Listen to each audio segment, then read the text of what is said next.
All right, I'm currently on the phone with Marcus. He's another musician that reached out about the interview session. So I'm going to go ahead and give him the chance to introduce himself. Hi, my name's Marcus Sheeler. I'm a musician from Minneapolis. I've grown up in Minnesota my whole life.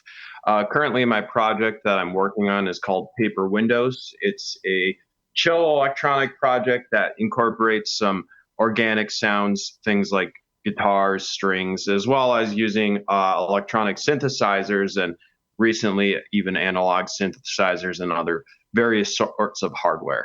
Some very cool. I myself, I'm very in tune with the whole mixing synth with like acoustic instruments. I really like the blend of that. So that's very interesting. So with these interviews, I always like to start at the beginning. Give me some detail about when you kind of first encountered music. At what age did you kind of realize that it was going to play more of a larger part in your life? Yeah, so definitely started in my childhood. I come from a pretty musical family. My dad, he really encouraged us to kind of just pick up instruments and start playing and kind of figure it out from there. So I remember when I was a kid, kind of getting my basis and understanding of music was through piano lessons, like a lot of folks do, but I didn't really stick with the piano lessons really long term. But it really helped me understand the fundamentals of things like key, tempo, pitch, and some basic music theory. And then kind of from there, other than through like organized activities, I was a band kid. I played trombone, which is not the most versatile instrument for the type of music I make. But we basically, I remember the first time that I started like making music was when I actually got my first guitar around the age of 12 or 13. This was in the mid 2000s, so things like emo and metal and think of like Three Days Grace and Linkin Park and all of that stuff was in vogue. So I kind of went through a little uh, what could I say, a little angsty phase here and made a lot of music. And looking back on it, the songs I wrote on guitar and the lyrics are a little cringy now, but I think that's like really when I started getting a little bit of confidence with the fact that, this is really fun being able to make something new and your own. And kind of from there, how I got involved with my project that I'm doing right now is in college. It was the first time I really had access to a laptop. And essentially what it was is I really enjoyed making music, but it took so much time to be able to set up a recording session. So I downloaded Logic Pro on my laptop, which I was familiar with because I experimented with GarageBand before the time. And what that really allowed me to do is it allowed me to create music anywhere I was. And what that did too is it gave me a variety of instruments and effects that I never really had access to before.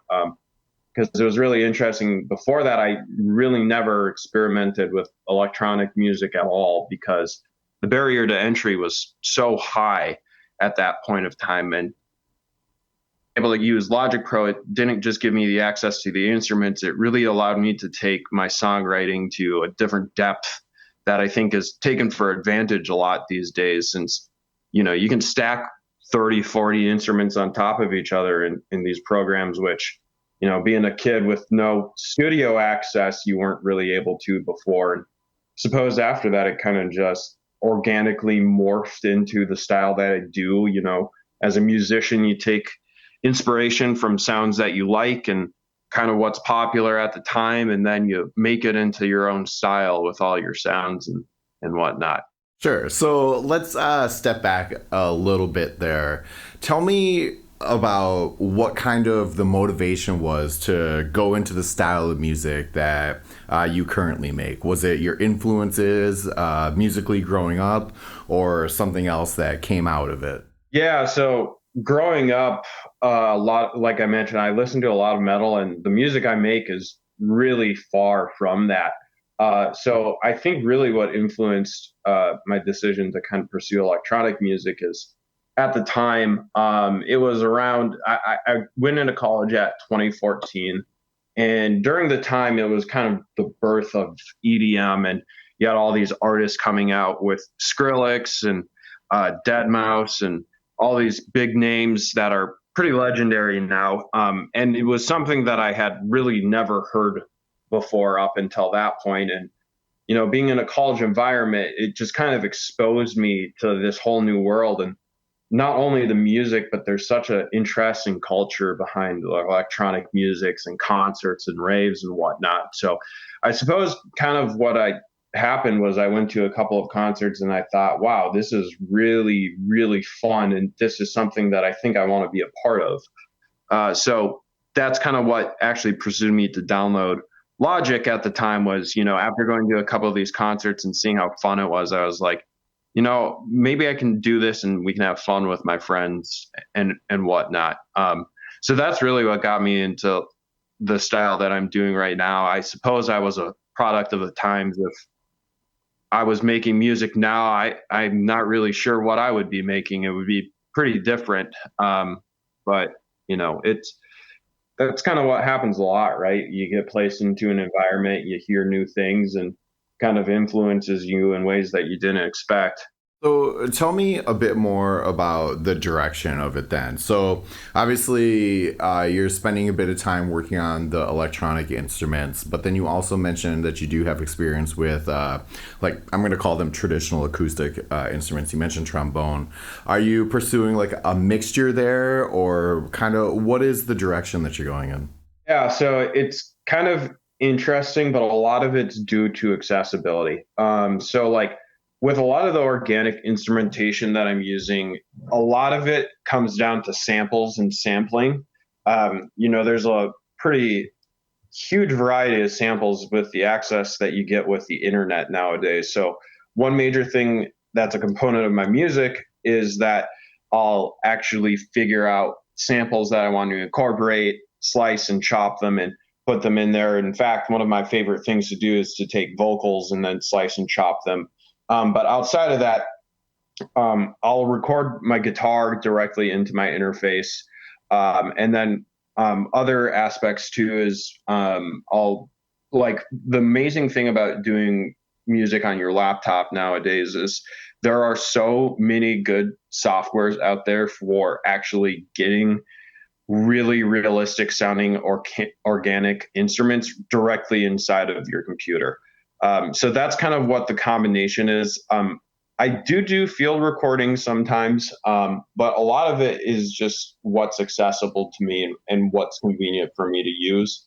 And kind of going back to sampling, it's really interesting because sampling is with the access you have to the internet, it's really, really wild the variety you can get. But at the same time, there's inherent limitations that you can do when you're sampling that kind of influence the direction of a song that you might not originally actually anticipate.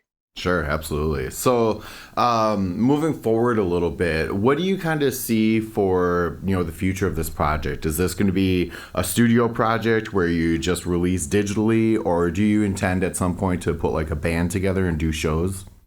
Yeah, so it's interesting that you asked that. I actually have my first show coming up here at the White Squirrel on April 6th. So what I'm planning on doing, and it's still up in the air because I have never done a live show, is DJing the mix of the songs that I've made, as well as taking out some of those organic parts that I record directly, things like the guitars and samples, and then performing those live as well. So I love playing with others. As of right now, I'm currently doing everything all solo, but the goal is to kind of just figure out, if playing live is something that I enjoy. And then if it is, I just kind of want to just play locally and get my name out there more, get involved with community more. And, I think I would love to play at a big show someday and play somewhere, but Minneapolis has such a rich scene and people are so involved with it that I would love to just be able to like make connections there and be able to play some of the music I've been making over the years. Oh, absolutely. Hell yeah, man. That's great. So you kind of touched base there a little bit about, what kind of the immediate goal is, but where do you kind of see it in, 5 or 10 years down that trajectory? What would you like to see happen with this project? Yeah, I mean, primarily my goal is just to get music heard. So I have the goal of trying to get one of my songs up to 1,000 plays by the end of the year. Now, I don't know exactly how I'm going to do that. I actually work in marketing and I have a lot of experience in marketing, and I might do some campaigns here on the internet to help that, but primarily what I want to do is release digitally and just get some streams on everything. And then if there's interest, I would love to do like a vinyl pressing for people that are really interested in and who have been really influential in my musical journey. Vinyl is it's kind of making a comeback here, but I think it would just be cool, to do not just for the fans, but for myself. Yeah, absolutely. It definitely is making a comeback. I see more and more bands out there putting out vinyl releases Yep. every week. Yep. So you're absolutely right about that. So tell me, some of the things that stand out to you that have kept you motivated about, sticking with this project, continuing to pursue music. What memories do you draw on to stay motivated? Yeah, like one of the things that I constantly think about was when I was getting involved with this scene is how I felt initially when I was hearing all these new types of music and how it made me feel as a part of a culture that I hadn't experienced before. And essentially, one thing that really excites me is knowing that if I put music out there and people hear it, that they'll be able to, through me, be able to experience the same things that I did at that point in my life. And to be honest, music is kind of an extension of your thoughts and your feelings, and being able to have someone experience those aspects of your life in such a unique way is something that really keeps me motivated, as well as, it's just inherently fun to make music. Like it's something that is such an expression of yourself that you can't really get in much other places. Awesome. That's a great response. All right. So, where can people find Paper Windows and follow you and check you out when you are continuing to release stuff? Yeah, my Spotify. I'm on Spotify, Apple Music, all of the major distributors under the name Paper Windows. I actually released a couple of singles yesterday. So if you go to that profile, you'll see a couple of new releases there. They're called I Want You Back and Night Drive, as well as an EP that I released a couple of months ago. Other than that, my personal Instagram handle is currently where I'm promoting any live shows and any releases that I'm doing, which is just Marcus Sheeler, Shee, no C, Ler. So that's currently where I'm doing things. Part of this journey is now that I'm actually releasing music on a consistent basis, is I will be updating my personal Instagram and delineating it from my music project. It's just I haven't quite had the time to do that yet. Sure, absolutely. All right. So I always like to give the person I'm interviewing the opportunity to put out their last word. So what's a message that you believe in that you think other people should hear? So when you're making music or doing anything that you feel makes you vulnerable when other people hear it, you should always be open to listening to what other people have to say. Because if it's people that you trust, even if it's something that you don't necessarily want to hear, they're saying it because they want to make you better. And you can't really get better in a vacuum. I think it's really important to do that. And the other thing I would say too is I've had such a fear for such a long time of releasing music. And looking back at it, the fear came from this thought of rejection. But, even if I'm not getting plays on my music, the thing about it is you can't do it and you can't get plays if you don't release music and you take that step. And you know every artist has moments and songs that they look back on and they wish that they could do it better, but as an artist you're never going to think that something is perfect. But if you think that it's something that people will enjoy, it's worth putting out there in the world.